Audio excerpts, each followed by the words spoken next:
Gino Cogliandro, all'anagrafe Luigi Cogliandro, Napoli, 10 ottobre 1949, Salerno, 23 agosto 2022, è stato un comico, attore e cabarettista italiano.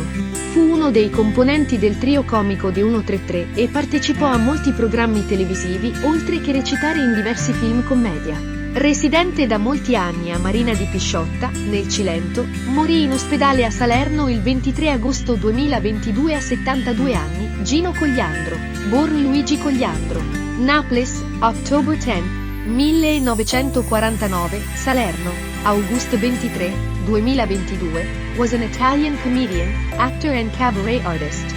He was one of the members of the comedy trio 133 and participated in many television programs as well as acting in several comedy films. A resident for many years in Marina di Pisciotta, Cilento, he died in hospital in Salerno on August 23, 2022 at the age of 72.